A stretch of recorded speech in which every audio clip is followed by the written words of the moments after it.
Setiap hari kita mandi. Pagi hari kita mandi, malam hari atau sore hari kita mandi lagi. Dengan tujuan untuk membersihkan badan kita dari kotornya debu, dari keringat, dari apapun. Intinya membersihkan badan. Tidak hanya manusia, hewan pun juga mandi. Burung mandi, sapi juga mandi, kerbau dimandikan, dan segala macam. Kuda dimandikan. Mandi itu memiliki esensi membersihkan.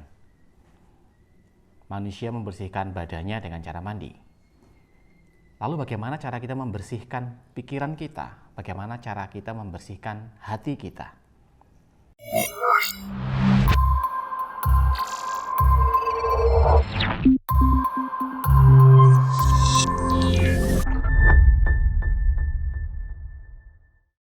Baik, sahabat Keris Story, selamat datang di episode berikutnya di dalam Keris Story, di mana kita akan membahas satu bilah keris tertentu yang bisa bercerita atau membawa cerita tentang ajaran budi pekerti yang bisa kita ambil dan kita pelajari untuk kita terapkan dalam kehidupan sehari-hari. Kali ini di depan saya ada satu bilah keris dengan dapur jaran guyang. Ini keris dengan luk berjumlah 7, dengan gandek yang polos, dengan ada tingil, ada tikel alis, tidak ada sekar kacang dan jalen dan lambe gajah, nggak ada. Gandeknya polos, luknya 7. Ini di dalam pakem keris ini, dapur ini bernama dapurnya jaran guyang. Jaran itu adalah kuda, guyang itu berarti mandi atau dimandikan, bukan goyang ya. Banyak mungkin teman-teman atau para sahabat sekalian mendengar tentang jaran goyang. Goyang pakai O ya, hal ini guyang pakai U. Saya berpendapat bahwa telah terjadi salah kaprah di dalam menamakan dapur keris. Menurut saya yang pas itu jaran guyang, bukan jaran goyang. Kalau jaran goyang berarti kan jaran yang bergoyang, yang berdansa atau menari. Tapi ini jaran guyang, jaran yang mandi, jaran yang dimandikan. Kuda yang dimandikan. Kuda di sini melambangkan hewan yang melambangkan kejantanan, melambangkan sisi liar, melambangkan kekuatan, ya. Kuda adalah binatang yang disimbolkan atau diidentikan dengan liar, jantan, kuat, dan cepat. Kenapa jaran diguyang? Kenapa kuda dimandikan? Karena dalam diri kita memiliki sesuatu yang sangat cepat, seperti kuda berlari. Yang pertama adalah ucapan. Terkadang ucapan kita sangat cepat mendahului pikiran kita. Kadang kita bertutur kata tanpa kita mau melakukan filter atau menyaring ucapan kita. Kedua, yang sangat cepat adalah kehendak kita yang berupa pikiran kita. Terkadang kita berpikir sangat cepat, kemudian berlanjut menjadi sebuah ucapan, berlanjut sebagai tindakan, berlanjut sebagai sebuah sikap. Kita disarankan untuk kita pikir, kita petung, kita nalar, kita rasakan. Jadi ada filter yang harus kita lakukan dalam memutuskan sesuatu. Kita pikirkan dulu, kemudian kita petung itu kita hitung-hitung, kita pertimbangkan terlebih dahulu. Kemudian kita nalar di logika. Setelah logika baru dirasa. Apakah serah rasa itu sudah pas atau tidak untuk kita ucapkan atau kita lakukan. Di dalam kehidupan kita, dalam proses kehidupan kita, apapun peran kita dalam hidup, dengan kita berinteraksi kepada orang lain, kita entah lupa, entah tanpa sadar kita akan berinteraksi dengan energi negatif yang berasal dari rasa pikiran kita sendiri atau rasa dan pikiran orang lain. Banyak yang atau kita bahkan di kita sendiri, kita sering mendengar ungkapan susah melihat orang senang dan senang melihat orang susah.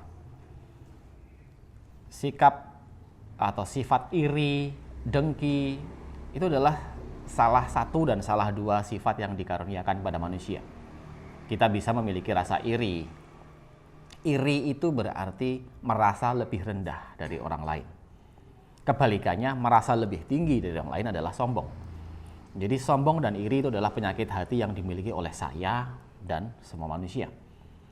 Kesadaran kita yang membedakannya. Ketika kita mampu melakukan filter dengan kesadaran, kita bisa mengontrol pikiran kita untuk ingat ketika kita telah iri atau telah sombong tadi. Itulah kenapa kita disarankan secara berkala, entah itu melalui ibadah, kalau di dalam Muslim ada sholat 5 waktu, dalam Nasrani ada kebaktian di gereja, kalau di Hindu ada puja di pura, kalau di Buddha ada di vihara, atau ritual sembahyang doa harian menurut agama dan kepercayaan masing-masing. Prosesi ibadah atau sholat atau sembahyang berdoa itu tadi adalah bagian dari proses kita membersihkan diri, membersihkan pikiran kita. Sejenak kita bergeser dari aktivitas kehidupan kita sehari-hari, dari pekerjaan, dari sekolah, dari menjalankan peran kita dalam hidup, kemudian kita cut, kita kasih jeda, kita beribadah. Nah, momen ibadah itu bisa kita artikan sebagai momen kita mengguyang jaran. Jaran adalah kita. Kita memiliki sisi kebinatangan. Setiap manusia punya sifat binatang. Yang buas, yang liar, yang tidak terkontrol, yang ada angkara murka, ada hawa nafsu yang berlebihan, entah itu nafsu makan, entah itu nafsu seksual, entah itu keinginan yang membabi buta. Itu adalah salah satu bentuk sifat kebinatangan manusia. Itu harus kita guyang, harus kita mandikan, harus kita sucikan setiap saat secara berkala. Entah 5 kali sehari melalui sholat bagi teman-teman muslim, entah seminggu sekali, entah setiap berapapun interval waktu, ikuti rasa kita sendiri dalam bentuk puja semedi, dalam bentuk meditasi, dalam bentuk kontemplasi ke alam terbuka, atau ibadah sesuai dengan tuntunan agama masing-masing. Atau sekedar kita diam, merenung, dan membersihkan residu energi negatif. Karena setiap saat pikiran adalah energi, ucapan adalah energi, tindakan adalah energi. Segala sesuatu yang kita hadapi di dunia ini adalah energi. Energi itu kekal, energi itu bisa berubah bentuk menjadi bentuk yang lain. Dia tidak akan musnah. Kejadian yang menimpa kita, yang kita alami setiap hari dalam hidup, ada yang positif frekuensinya, ada yang negatif frekuensinya. Frekuensi negatif berupa amarah, berupa dendam, berupa kebencian, dengki, iri, cemburu, hasut, atau apapun energi negatif itu tetap akan hinggap di kita, akan bersemayam di kita. Dia akan masuk ke dalam relung setiap sel di dalam tubuh kita. Dia akan lepas setelah menemukan frekuensi yang sama. Amarah akan hilang ketika kita keluarkan amarah kita. Dendam akan hilang ketika terbalaskan. Tapi residu dari energi itu tetap ada di dalam diri kita. Jadi kita lewat energi doa, lewat energi pikiran, kita disarankan untuk membersihkan frekuensi energi kita setiap saat. Itulah yang diajarkan oleh keris ini tadi. Keris dengan dapur jaran guyang ini tadi. Kebetulan kerisnya unik dengan dengan pamor yang menyerupai wujud manusia. Kalau di dalam dunia keris ini pamornya pamor Raja Gundolo. Kebetulan bentuknya menyerupai sosok manusia. Jadi keris jaran goyang ini mengajarkan kepada kita supaya kita setiap saat ingat bahwa kita harus selalu berpikiran positif, bahwa kita harus menjaga energi positif dalam diri kita dan senantiasa membersihkan pikiran, membersihkan jiwa, membersihkan rasa kita, mengguyang jaran kita, memandikan kuda kita, memurnikan sifat kebinatangan kita yang kadang itu menjelma dalam bentuk ego dan berpura-pura menjadi aku, berpura-pura menjadi jati diri, padahal itu adalah ego semata. Jadi sahabat keris sekalian, itulah ajaran budi pekerti luhur yang diajarkan oleh keris dengan dapur jaran guyang, bukan jaran goyang. Itu pendapat saya. Karena jaran goyang lebih banyak dikonotasikan dengan ilmu pelet, dengan ilmu pengasihan, atau dengan hal-hal semacam itu. Tapi dalam dunia keris, kalau saya pribadi berpendapat bahwa yang lebih pas namanya adalah jaran goyang, bukan jaran goyang. Itulah makna yang saya pilih untuk diri saya, dan sahabat sekalian bebas untuk apakah mau memaknai dengan cara yang sama atau silahkan temukan makna yang baru sesuai dengan konteks dan peran kehidupan sahabat masing-masing.